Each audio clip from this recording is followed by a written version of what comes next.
الحمد لله نحمده ونستعينه ونستغفره ونؤمن به ونتوكل عليه ونعوذ بالله من شرور أنفسنا ومن سيئات أعمالنا من يهده الله فلا مضل له ومن يضلله فلا هادي له ونشهد أن لا إله إلا الله وحده لا شريك له ونشهد أن سيدنا وسندنا وحبيبنا ومولانا محمدا عبده ورسوله أما بعد فأعوذ بالله من الشيطان الرجيم بسم الله الرحمن الرحيم إن عدة الشهور عند الله 12 شهرا في كتاب الله آمنت بالله صدق الله العظيم معزز سامعین کرام، یہ محرم الحرام کا مہینہ یہ اسلامی کیلنڈر کا پہلا مہینہ ہے، اور یہ وہ مہینہ ہے جس کے بارے میں اللہ رب العزت یہ ارشاد فرماتے ہیں کہ ہم نے 12 مہینے بنائے اور ان میں سے 4 مہینے حرمت والے، اور وہ 4 مہینے کون سے ہیں؟ وہ 4 مہینے یہ ہیں: محرم الحرام، رجب المرجب اور ذی القعدہ اور ذی الحجہ۔ ان 4 مہینوں کو اللہ رب العزت نے حرمت والا مہینہ کہا ہے۔ اسلام کے آنے سے پہلے زمانہ جاہلیت میں بھی لوگ اس مہینے کا احترام کیا کرتے تھے، اور اس مہینے میں جنگ و جدال اور قتل و قتال نہیں کیا کرتے تھے۔ لیکن جب اسلام آیا تو اس نے اس مہینے کو اور زیادہ عظمت بخشی۔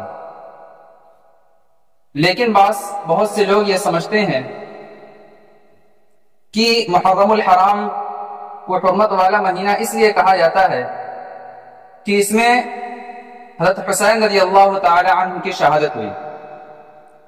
لیکن معاملہ یہ نہیں ہے، بلکہ حضرت حسین رضی اللہ تعالی عنہ کی شہادت سے پہلے ہی اس کو حرمت والا مہینہ کہا جا چکا تھا، اور اس میں ایک دن عاشورہ کا دن ہوتا ہے جو 10 محرم الحرام کو ہوتا ہے۔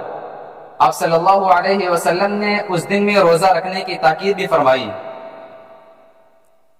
اس لیے نہیں کہا گیا ہے کہ اس میں حسین رضی اللہ تعالی عنہ کی شہادت ہوئی۔ اگر یہ مانا جائے تو محرم الحرام کی سب سے پہلی تاریخ میں حضرت عمر بن خطاب رضی اللہ تعالی عنہ کی بھی شہادت ہوئی۔ بہرحال اللہ کے حبیب صلی اللہ علیہ وسلم نے اس میں روزہ رکھنے کو کیوں کہا؟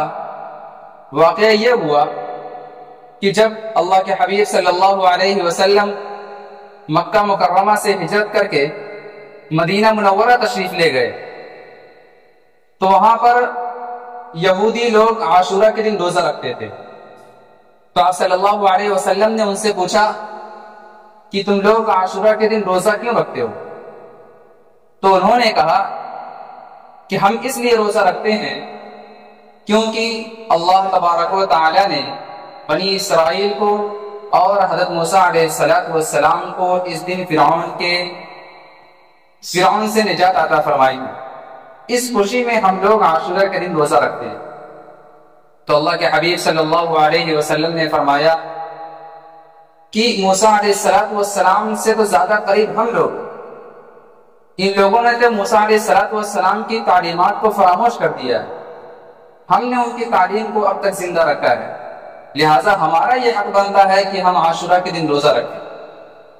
تو اللہ کے حبیب صلی اللہ علیہ وسلم نے صحابہ کرام کو یہ حکم دیا کہ عاشورہ کے دن روزہ رکھ، اور یہ کہا کہ مجھے اللہ کی ذات سے یقین ہے کہ جو شخص عاشورہ کے دن روزہ رکھے گا اللہ تبارک و تعالی اس کے 1 سال کے پچھلے گناہ معاف فرما دیں گے۔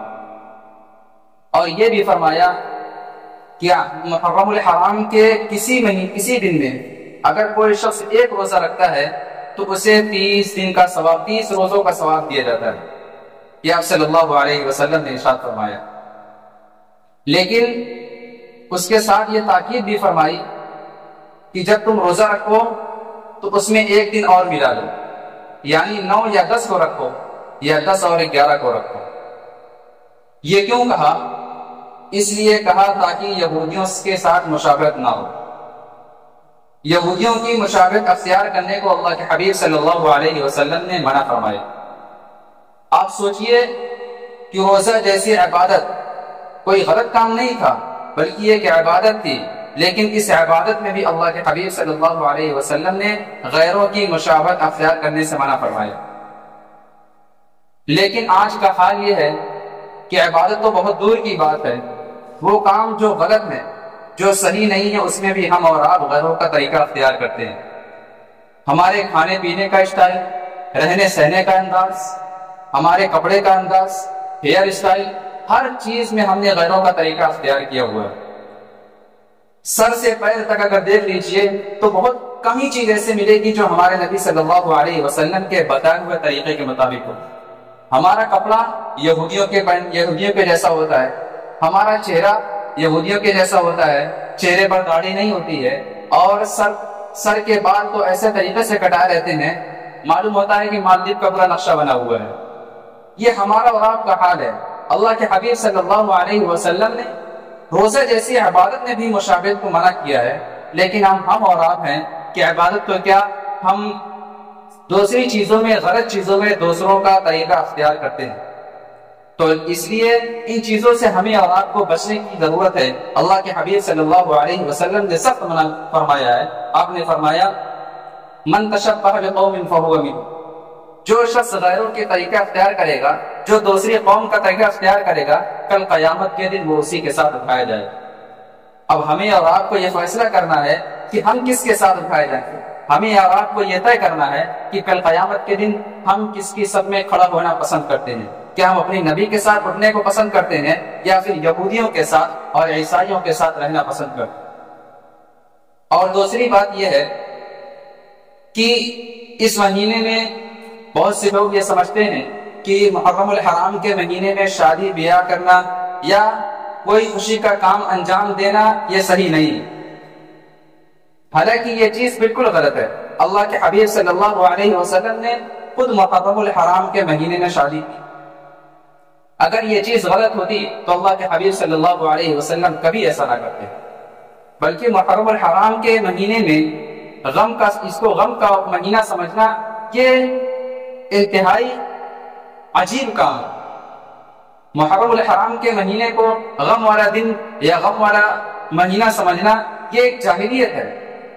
آپ دیکھیں گے روڈ پر نکل جائیں گے، آپ کو اس وقت بہت سے ایسے لوگ ملیں گے، کالے لباس میں ہوں گے اور اس دن کو غم کا دن مناتے ہوئے نکلیں گے۔ حالانکہ ان کی کتاب اگر دیکھی جائے، ان کی کتاب میں بھی یہ چیز لکھی ہوئی ہے کہ محرم الحرام کو ایک غم کا مہینہ سمجھنا یہ انتہائی جہالت کا کام ہے۔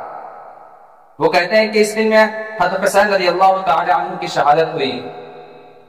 حضرت حسین رضی اللہ تعالی عنہ کی شہادت ہوئی، اس وجہ سے محرم الحرام تہمت والا مہینہ نہیں بنا ہے، بلکہ حضرت حسین رضی اللہ تعالی عنہ کی شہادت سے پہلے اس کو تہمت والا مہینہ کہا جا چکا تھا۔ جب حضرت حسین رضی اللہ تعالی عنہ وہاں جانے سے پہلے خود انہوں نے اپنی بہن حضرت زینب رضی اللہ تعالی عنہ سے ارشاد فرمایا تھا کہ بہن، اگر میں ہلاک ہو جاؤں، اگر میں شہید ہو جاؤں تو میرے مرنے پر واویلا مت کرنا، اپنے گال پر مارنا نہیں، اپنا گریبان چاک مت کرنا۔ خود یہ حضرت حسین رضی اللہ تعالی عنہ کا قول ہے، اور وہ لوگ جو حضرت حسین کا نعرہ لگاتے ہیں وہ خود واویلا مچاتے ہیں، پورے مہینے رونے دھونے کا ماحول بنا رہتا ہے۔ یہ ان لوگوں کا کام ہے۔ حالانکہ حضرت حسین رضی اللہ تعالی عنہ جو شہید ہوئے ہیں، شہید پہ ماتم نہیں کیا جاتا ہے۔ ہمارا یہ ایمان ہے، ہمارا یہ عقیدہ ہے کہ شہید کبھی مرتے نہیں ہیں، وہ ہمیشہ زندہ رہتے ہیں، اسی لیے کبھی ان کا ماتم نہیں منانا چاہیے۔ وہ نعرہ کیا لگاتے ہیں کہ ہائے حسین ہم نہ تھے، آپ ہوتے تو کیا کر لیتے۔ حضرت حسین رضی اللہ تعالی عنہ کم بہادر تھے، آپ کو معلوم ہو کہ ان کی اولاد ہیں، وہ ان کی اولاد ہے جنہیں حیدر کرار کہا جاتا ہے، جنہیں شیر خدا کہا جاتا ہے، وہ ان کی اولاد ہے۔ اگر مان لیجیے آپ ہوتے تو کیا کر لیتے اس کو۔ فالتو کا یہ نعرہ لگانا ہائے حسین ہم نہ تھے، یہ سب غلط کی باتیں ہیں۔ اور دوسری بات یہ ہے کہ اس دن کو ایک غم والا دن سمجھنا یہ انتہائی جہالت کا کام ہے۔ اللہ کے حبیب صلی اللہ علیہ وسلم نے اس کی سخت ممانعت فرمائی ہے۔ اور اس مہینے کو اللہ رب العزت نے ایک حرمت والا مہینہ قرار دیا ہے، لہذا اس کو حرمت والا مہینہ سمجھا جائے اور اس میں عبادت کو زیادہ سے زیادہ کیا جائے، اور اس دن میں آپ 1 تاریخ سے لے کر 30 تاریخ تک آپ کسی دن میں بھی ایک روزہ رکھیں گے تو اس کو 30 روزے کا ثواب دیا جاتا ہے، یہ اللہ کے حبیب صلی اللہ علیہ وسلم نے ارشاد فرمایا۔ لہذا ہمیں اور آپ کو چاہیے کہ بہرحال وہ تو عاشورہ کا دن گزر چکا ہے، لیکن اب جو دن باقی ہے اس میں ہمیں اور آپ کو چاہیے کہ کم سے کم ایک روزہ رکھے تاکہ ہمیں 30 روزوں کا ثواب مل سکے۔ اللہ رب العزت ہمیں ان چند باتوں پر عمل کی توفیق عطا فرمائے۔ آمین۔ الحمد للہ رب العالمین۔